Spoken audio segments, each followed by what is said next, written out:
hepatitis B. This is our topic of our presentation, and this presentation is explaining the general non-specific physiological concept on immune response against this virus. Hi, I'm Urania. Here is my group mate. I'm Yan. I'm Emily. I'm Jasmine. HBV. This is a oncogeneous DNA virus, and it is more stable than a RNA virus. It can induce actual hepatitis and chronic hepatitis with contact with the infected person fluid, such as blood. The chronic hepatitis can eventually develop into cirrhosis and liver cancer. This is the HBV, and it has 3 antigens. We must take the infection disease into account because of its serious consequences. According to WHO, this infection disease is the top 7 deadly cause in the world. There are 2 billion people has been infected with HBV. Among 400 million people suffering of it and death from the acute liver failure, cirrhosis, liver cancer. Move on to the general pathological condition. This presentation mainly focuses on the acute hepatitis, chronic hepatitis, liver cirrhosis, and HCC, liver cancer. For the acute hepatitis, there are common clinical manifestations. There is redness and heat of the liver in the local region, and the hepatomegaly. This is an abnormal enlargement of liver. This picture shows the abnormal enlargement. First of all, the vasodilation increases the blood flow to the injury site. Due to the damaged tissue or cell release the bradykinin, a plasma protein chemical mediator, bringing the redness and heat of the local region. Also, the vasodilation will increase the liver vessel permeability. More and more plasma protein and nucleoside leak out from the vessel, causing the abnormal enlargement of the liver. Acute hepatitis is cell-limited if our immune system is strong enough to eliminate all the pathogen, HBV, and the liver-infected cell. The liver will undergo regeneration, and this is the recovery of the acute hepatitis. There are 3 stages of recruitment of red cell: adhesion, diabetes, chemiotaxis. For adhesion, a kind of cell adhesion molecule called lectin on both endothelium and neutrophils will bind together loosely in order to slow down the rolling of the neutrophils. Then the neutrophils has another adhesion molecule bound to the ICMA1 and BCMA1 on the endothelium. This is the process called adhesion. Then the neutrophil will undergo diabetes. The neutrophil will change its shape and sweep through the endothelium. After that, the neutrophil will migrate to the site of infection according to the chemical gradient, which is the process called chemiotaxis. I'm now talking about the nucleoside activity. We base on the macrophage talking about the phagocytosis. First, macrophage will undergo the recognition. It will recognize the unwanted tissue and invaders in our bodies. Top white receptor on the surface of macrophage will recognize the pathogen-associated molecular patterns and mediate the phagocytosis and the signaling. It will also alter the macrophage phenotype. For the activation, an example is that the endosomal TLRS, TLR3, and other TLR signal will also activate the macrophage. For the another example, viral envelope proteins, nucleic capsid, and nucleic acid in our infected cells are able to activate the special intracellular signaling pathway and induce the production of IFN and also induce the pro-inflammatory cytokines and chemokines. We are now talking about the phagocytosis. Phagocytosis has three parts: for the recognize and attach, excrement, and also the division of the infected cell.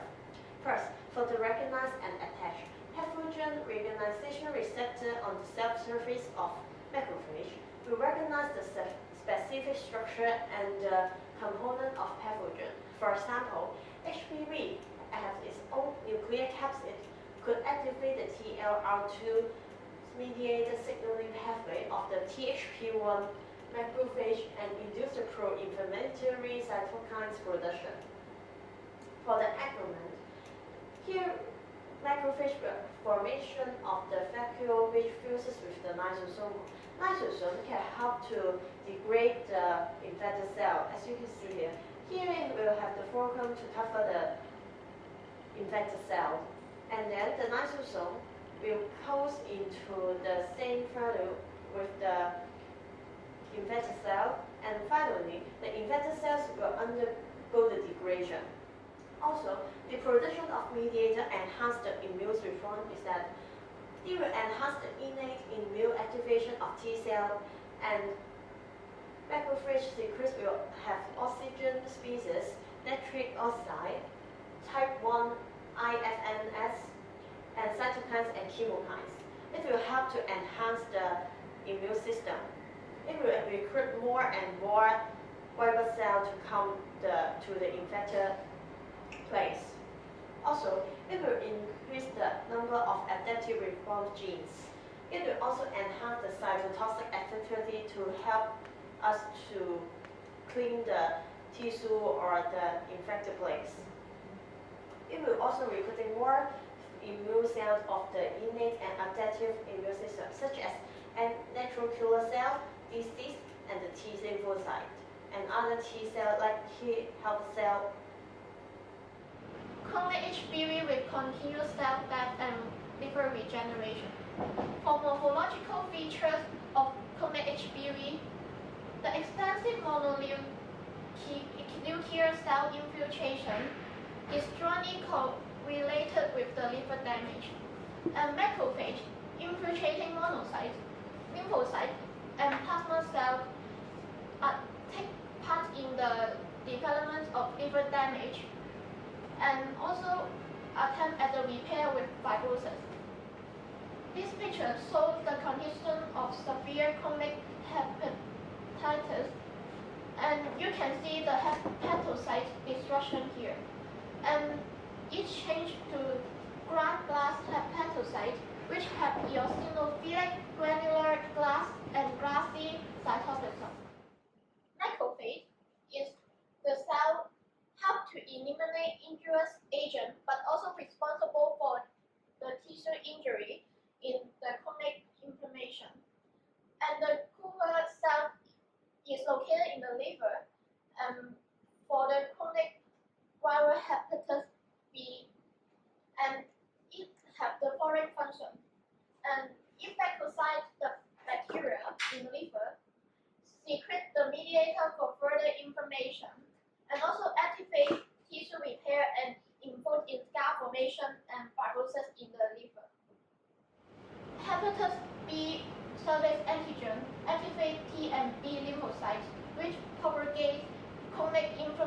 of HBV.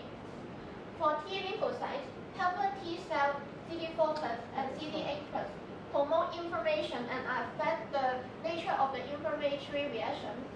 Cytotoxic T lymphocytes contribute to most of the liver injury associated with HBV infection by killing infected cells and produce antiviral cytokine, which are then used to purge HBV from viable hepatocytes.